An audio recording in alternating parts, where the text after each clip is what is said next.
Freetime Interview. I'm Fletch alongside the Freetime Interview. Now, this is going to be a very special episode. This new set of Freetime Interviews is actually going to be revised. All the guests that I'm going to have on these Freetime Interviews have already participated in these questions, but we're going to ask these questions again and see where they stand after all of these years. And your original was filmed in 2009. So more than likely you're going to have some different answers, but we're going to kind of compare your old answers to your new answers, and we'll see where we stand all these years later. I'm ready. All right. First question. Who is your favorite superstar in XCW to watch? Outside myself, of all time, I'd probably say Cynical. Great on the mic. Probably my all-time favorite. Outside him, Fletch and Brogan O'Shea. Brogan O'Shea obviously wasn't in the answer, but you're keeping the same trend here of the original answers. And Cynical's been gone from XCW for quite some time. Literally, when we filmed this last time, it was his last season in XCW. So, you stood the test of time. Good job to Cynical on that one. To the flip side of that, obviously you love working with those people, you know, and you love watching them as well. But out of that list, who do you most like to work with? Out of those three people? Out of everyone next to them. Obviously, there's a lot of newer guys I've had the chance to. But I'm going to have to say probably Venom with our Full Metal Madness match was an excellent match in my opinion. Obviously, the couple matches we had before that worked pretty well. Probably Cynical, Corley, Evan Phoenix. All right, yeah, you kind of the same thing. Of course, you have the newer crop of guys in there that you really like to work with. Cynical and myself were the ones that you really like to work with from past days. But this is an interesting one. I want to see if your perception has changed, because I feel like it might have. What, in your opinion, is the best show in XCW history? That's difficult.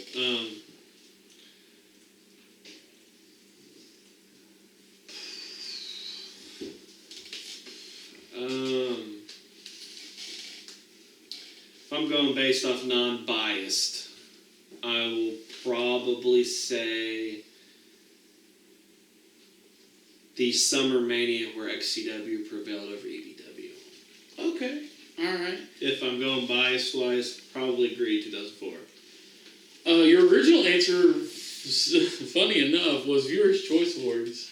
I don't know why. I always thought that you didn't care much for Viewers' Choice Awards, but that was your original answer. So, wow. I was expecting the Greed answer, honestly. So you definitely caught me off guard looking these back, and I'm like, what? I don't remember whose choice it was. I'm sure this one will stay the exact same. How'd you get your start in XCW for the fans who are catching this for the very first time? Well, never really knew you very well. Obviously, we kind of had an inkling because we lived the same area, Loper Commons and stuff like that. But we weren't friends or anything like that. I met you through a wrestling company, BYWE, obviously. Ran by Justin Parsley. I was drafted there first round. I think because I had the kid-sized Intercontinental title. That's probably why I was drafted. I don't think it was specifically for the wrestling skill that I had at the time.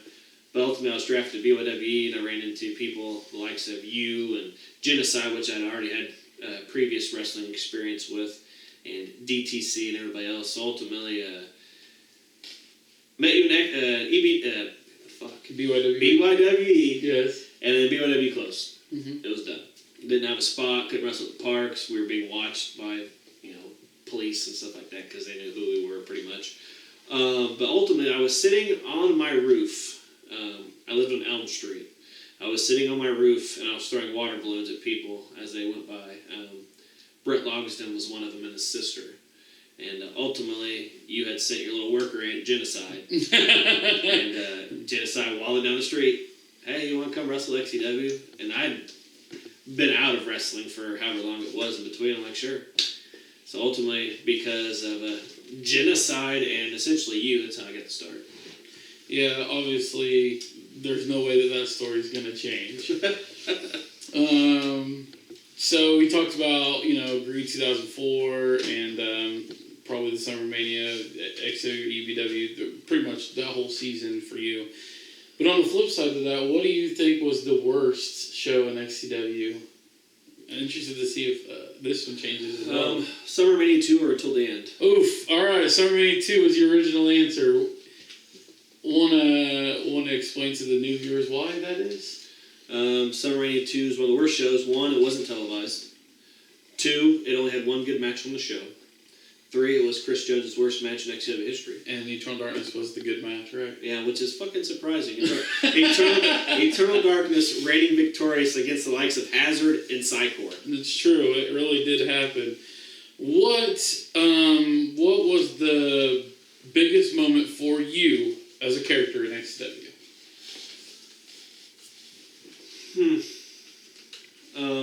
Your biggest moment in XCW? Probably Greed 2004 winning the championship, because ultimately the leader of MPG was supposed to be Dylan Bostic. And to me, and maybe the viewers watching, it never really seemed like there was an established leader of MPG. It's funny that it was supposed to be Dylan because, logically it should have been Vapor. Yeah. Because Vapor is the one that started the faction alongside J-Town. So. But it showed that you put your faith in me, and I capitalized, and ultimately the rest is history. Outside of that particular moment being the best for me, probably the very first promo you said, I need you to go out and fill 5 minutes. Do what you want. Right. And I did. I believe that would have taken place at Summer Mania 6. Yeah. XCW goes retro. We needed to fill some time. No better than having Chris Jones talk about my dad having a heart attack. What was the biggest turning point in your opinion? Oh, by the way, the answer, you didn't really have one. You couldn't pick just one. But what was the biggest turning point for your XCW career in your opinion?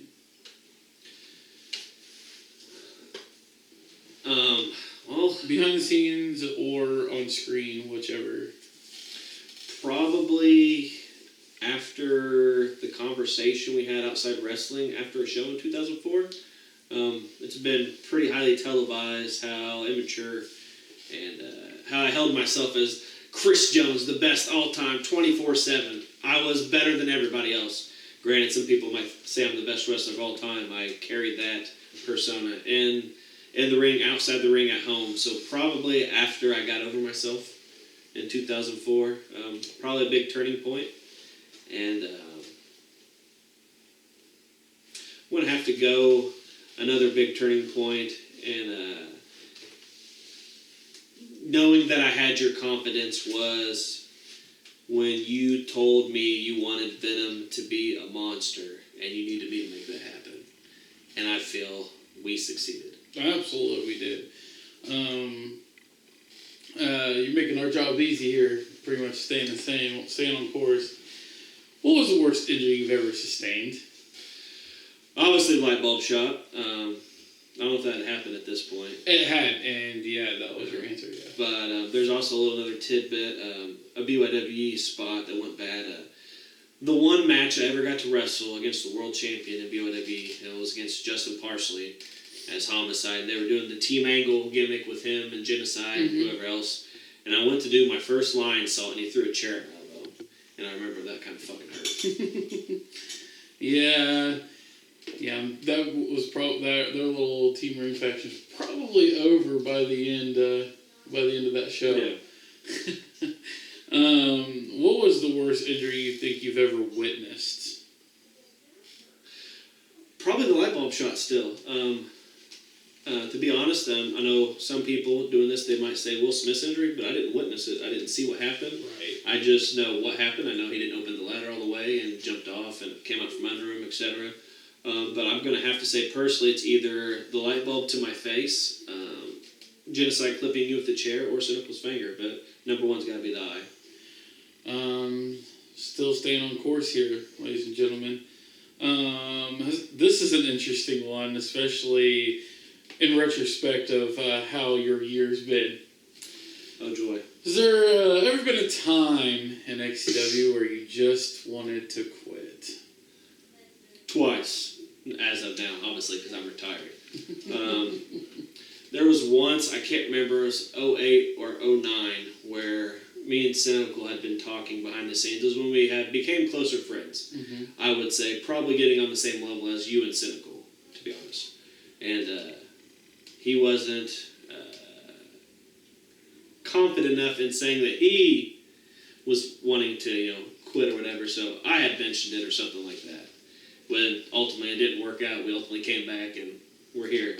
And then in 2020, beginning of the year, it was really shitty. It was supposed to be really good, getting off probation after being on very strict probation for 8 years, which is ultimately leading to, the last few years of my XCW career being in and out for a year and then ultimately retiring in 2020. And then one of my favorite sports athletes being killed in a plane crash, and essentially kind of mental issues at the beginning of the year, and ultimately decided me to make my XCW exit besides doing you the favor in SummerMania. You actually mentioned Deathmatch 3 as a time that you wanted to quit originally, and that kind of goes on the path of 08, 09 things.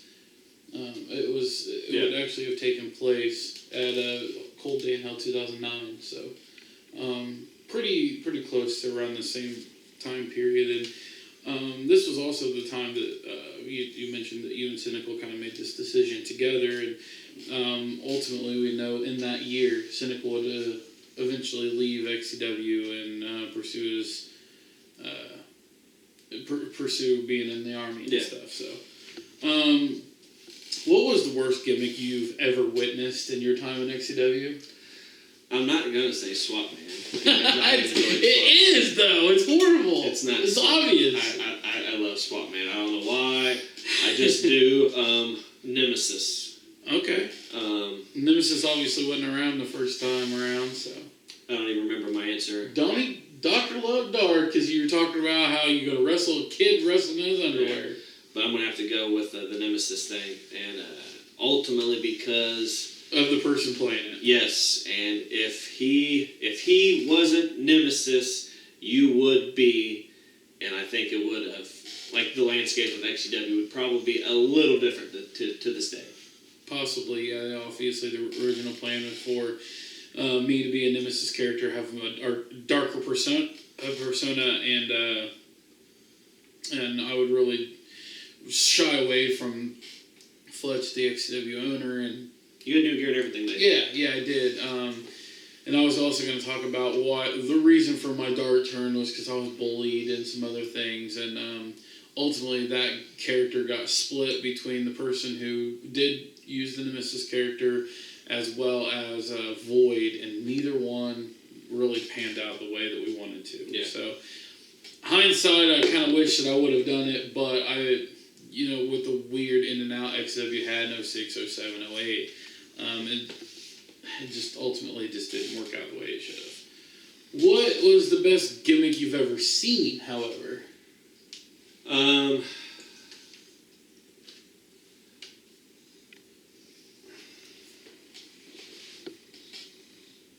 There's been a lot since this answer. Especially since your original answer to me didn't especially at that point didn't really have a gimmick. Oh shit. I'm gonna say.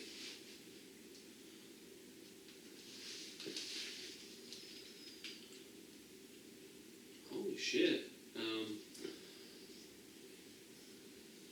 The best gimmick probably Brother Jones. Really? I'm being a little biased here. I'm going Brother Jones. Huh. I mean, there's obviously other really good ones. I was never sold on Brother Jones, so I'm really surprised. I'm a big fan of the Brogan O'Shea character, and the American gimmick Brady. I don't really care for that, but the Monster Venom probably Brogan O'Shea. I would personally have to say I was big on Jason Arcane. Forgot about him. Jason Arcane's pretty good too. Your original answer, however, was me. I don't really feel like, especially in that time period, I had much of one. Well, you got to think, man. The way you presented yourself in If you're looking at 2009, though, character-wise, I would probably have to go with Dylan Bostic for the fact that he had the split personality gimmick. That's pretty hard to keep up. I was a big fan of Fletch transitioning from, the happy-go-lucky Kid Rock cocky into the El Nino character, which is probably why I had that answer. So, this answer is going to be a little different because you're not as active these days, but let's just put this in perspective of like mine and your match at SummerMania this past year. What do you do to prepare for a match? And I'm sure that this answer is wildly different than your original.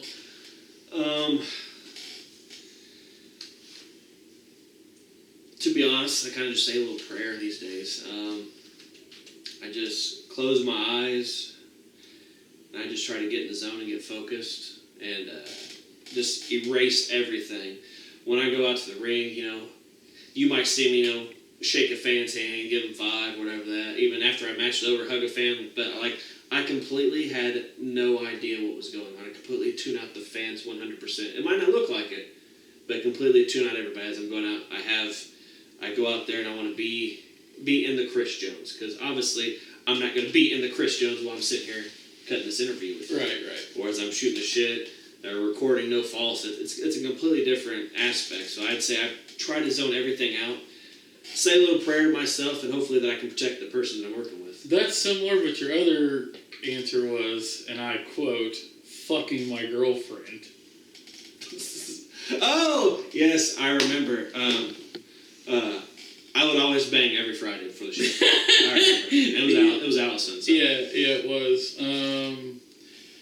It's I funny. remember that answer now. It's funny because the Psychors was actually no sex before show. Yours was the opposite. So I found that really humorous when I was going back and looking at these old. That is very funny. It was definitely banging every Friday before the show. So obviously, I'm assuming that's the same as your pre-match rituals, or did you have a little something different that you did with that? I'd say I was pretty much giving my pre-match ritual there. Yeah. Yeah, I would say you pretty much gave a similar answer with that. Who has given you the worst chop in your XCW career? XCW career, you. Okay. You talked about the flaming chop with Devil. Is that? Oh, I forgot stand about out? that. It only stands out because it was a flaming chop, and it was hard. Like, it's not like it I mean, hurt. he's got hands this big. It's like being hit with like a mallet. So, if not the Devil, obviously we had the match at SummerMania, and I made you chop me.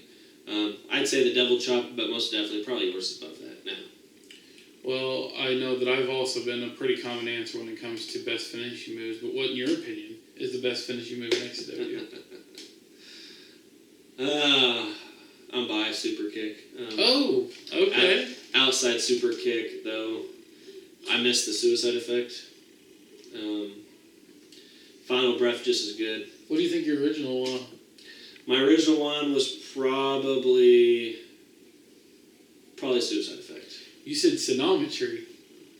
Surprisingly, you know, the guy that wrestled for a handful of years without a finish. What is your biggest professional wrestling influence growing up? And I think, judging by at least one of the stories, it'll stay the same. Ultimate Warrior is one of them. The elbow drop cheer. Yeah. Running through the house. I used to have little dangly tassels and run around the house. Ultimate. I went and visited my uncle on, I think it was Christmas Eve before I came over here. I went and visited my uncle, and we were telling the same Ultimate Warrior story. That I had the tassels, Ultimate Warrior underwear, and jumped off. I don't know why it was an elbow, but I jumped off the corner of the couch, dropped the elbow on my grandma, and outside that, as I got I'd say older, more cruiserweights like Rey Mysterio, when I got introduced to TNA, AJ Styles is my favorite wrestler of all time now. Obviously, Randy Orton has some influence in the character that I present myself, so I'd say those are probably my answers. Yeah, you definitely staying on the same token there. Warrior and Orton were your two standouts in your original. Goddamn, this better be the same. What is your favorite concept match? It's gotta be TLC. Yeah, that's right. Yeah, we don't steer too far from that. Anybody who knows Chris Jones knows that he likes himself a good old TLC. I love TLC matches. Hardest weapon shot you've ever received, and I'm sure that this has changed drastically, and probably very, very, very many times since this answer. A lot of people would expect kendo stick shots to be the worst. In my opinion, they are not. They are not. If we're going hardest, the impactful weapon shot, probably when Hazard threw the barbed wire chair at my face in the triple threat deathmatch. Deathmatch, yep. SummerMania 11. That being the worst, no, that's just the most impactful to my face. I would say the worst weapon shot, square box fan screen, fishing pole, or windshield wipers. But the most impactful, definitely that fucking barbed wire chair, because I didn't know it was coming. This has obviously been a long time ago. Do you remember a chair shot that you took at Greed 04 from DTC? Yes, now that I think about it, I busted my fucking lip open.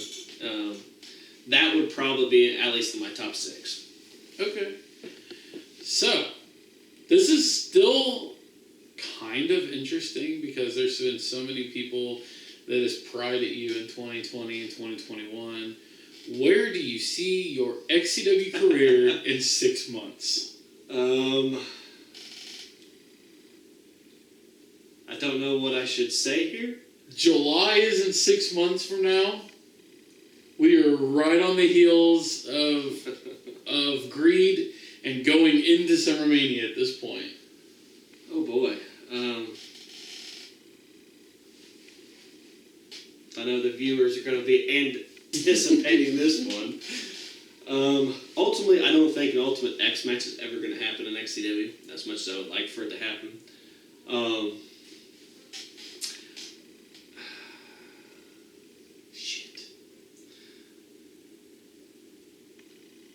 I would like to say still retired. But ultimately, we know never say never. Going into SummerMania, it's a big show. We'll see what happens. Death matches do tend to happen at SummerMania. In your opinion, the fastest rising star in XCW history? Originally, I would say myself. What about in the 09 time period? 09 time period. 09, we're wrestling at James Keene's house, right? It would have been probably Luther House. Going into, back then, probably Corey Lee. What about now?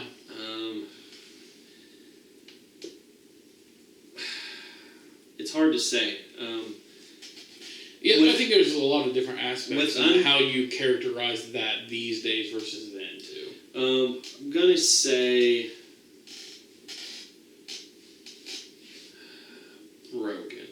Okay. And The original intro was Corey. Yeah. So, yeah, and I definitely agree with that. And look at the storied history that he's had since that was last said 12 years ago. So. And the answer, Brogan's not easy to say, just for the simple fact you also have the likes of ACT, which is extremely fast rising, but he's still down there with the new age right now. He's not had the rise that Brogan had from to nothing to something. Hayden Vex also had a really quick rise as well, but he kind of hit that ceiling, bounced off, got the reality check of like, it's just not handed to you, and so that's why Mancher's Brogan. Best gimmick name ever. There's been a lot of gimmick names. I'm a sucker for the one-liners. The Cynicals, the Voids, the Venoms, guys like that. My answer was probably just insane back then. Yours was actually Cynical. As I've grown older in the years, Cynical is a great name, but like the creative names like Just Insane, like you're literally saying the person's, he's literally just insane, but his name is Just Insane. Right. Also the abbreviations, I don't know why I didn't say OMG. Okay. Because that's how we got the name for LOL. Right. OMG. Right. So that's another reason why I like ACT. I like those abbreviations. But the best gimmick name, I'm gonna have to say probably Just Insane, even though it didn't work out. Obviously, your answer's got to be different here. Who do you think should be in the Hall of Fame that hasn't already been inducted? You originally said DTC and Cynical. Obviously, both in. They're both in there. To be honest, if you've watched No Fault Finish, I already know where we're going on this one. I think Justin Parsley.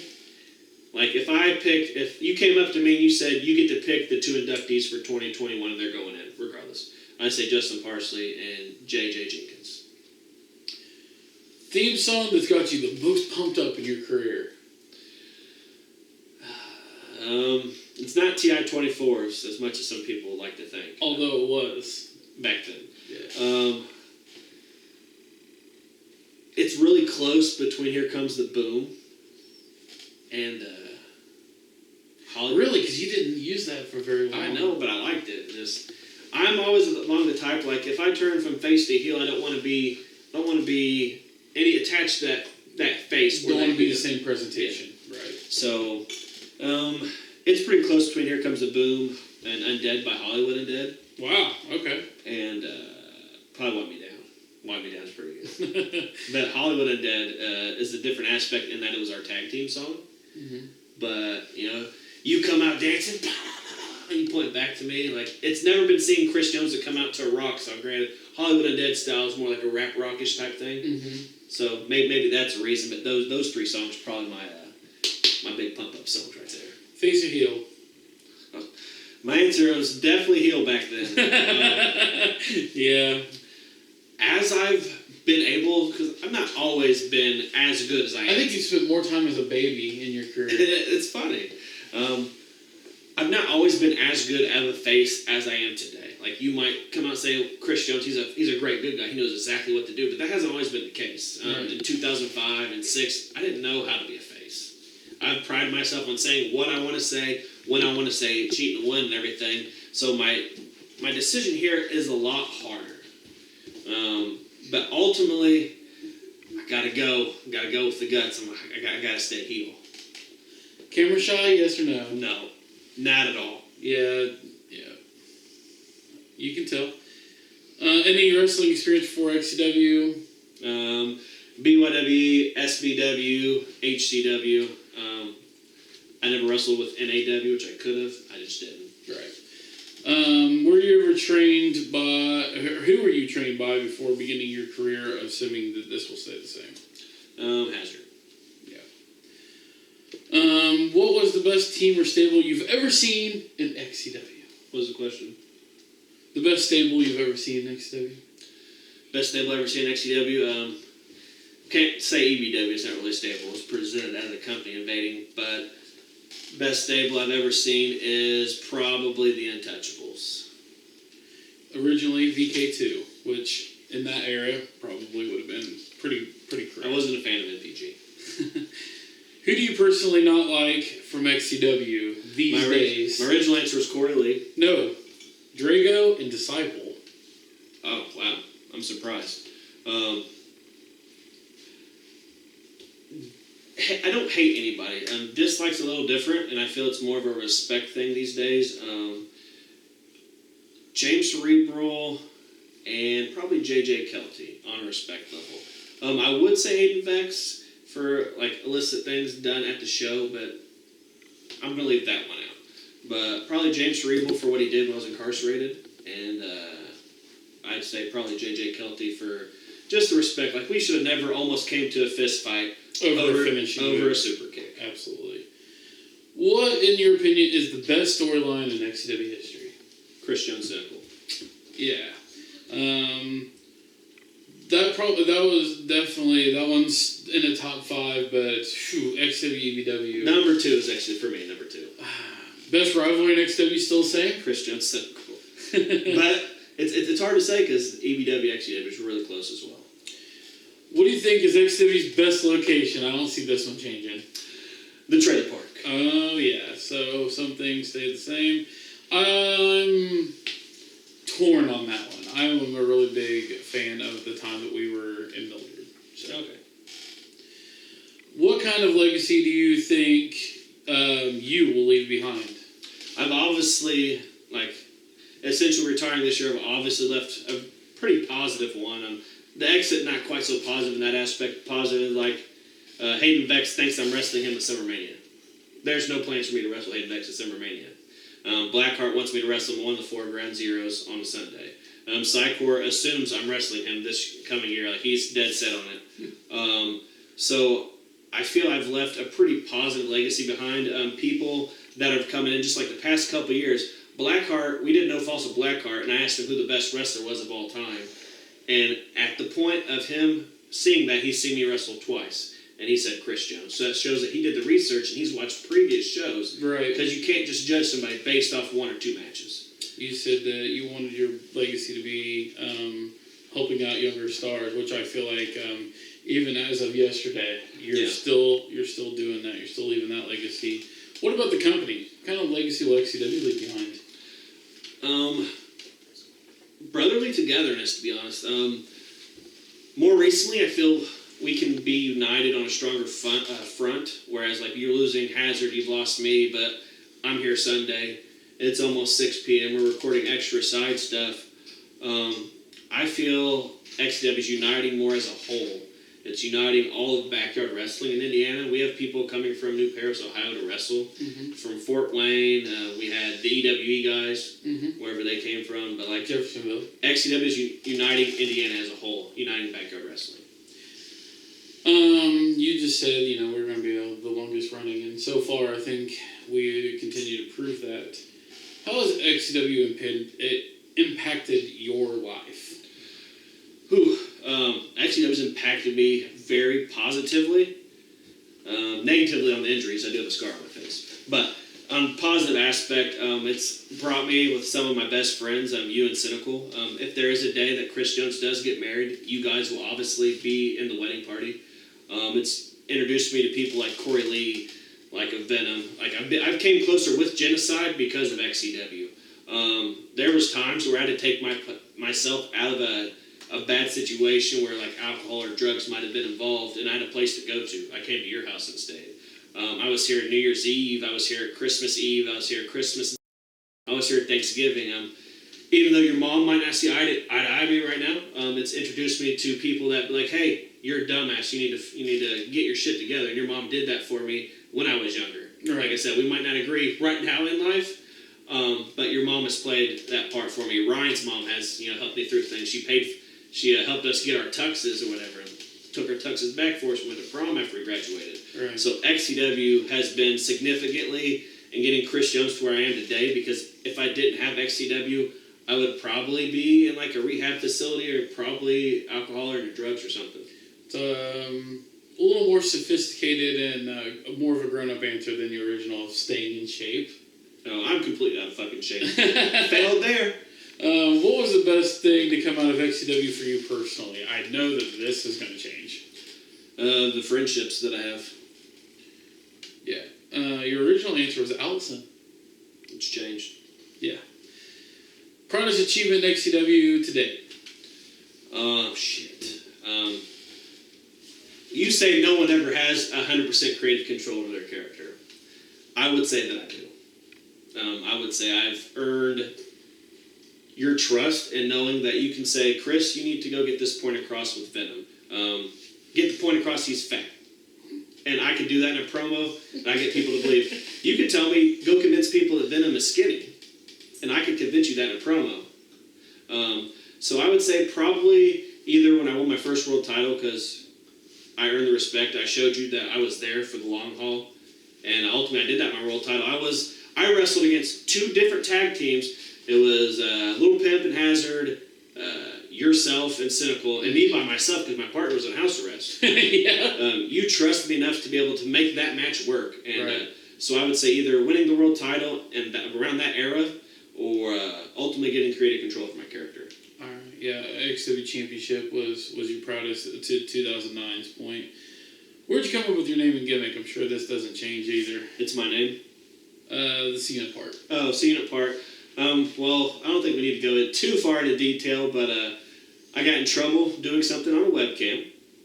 I told my cousin about it, that I was caught with my unit out. And being that my name starts with C, I just kind of like C-Unit. And actually, the unit part means something. It's not just because I like G-Unit. Right. And then, what you say to people that think wrestling's fake, initially, you wanted to choke those sumbitches out. I still want to choke them bitches out. Look at Venom's leg. Look at my eye. Look at my back. Look at my head. Cynical's finger. Hazard's got scars. We all got scars. Get in there, do the ring. Just run the ropes with me for 3 minutes. And I guarantee you'll change your opinion. All the weapon shots. We've changed XCW from Extreme Championship Wrestling to Explosive Championship Wrestling to present ourselves in a new light. And I guarantee that 95% of the people that say wrestling's fake couldn't get there and hang with us. I've been kicked in the nuts. I've been Gurky and Carnage almost broke my neck. More of Gurky's fault. The injuries are real. The falls are real. We might know who wins the match beforehand. But sometimes that's not always the case. Sometimes we don't know. Sometimes it's like, I don't really care who wins. But ultimately, it is what it says. Get in the ring, do it, try it. And I guarantee you won't agree with it afterwards. That is the answer all across the board. It doesn't matter who's on this show. That's the same answer all across the board. Well, it was good to go back in time. I'm glad we did this again, actually. Revised version of our free time interview. And I will have plenty more where this came from. Until next time, I'm Fletch, alongside Chris Jones. We'll see you next time here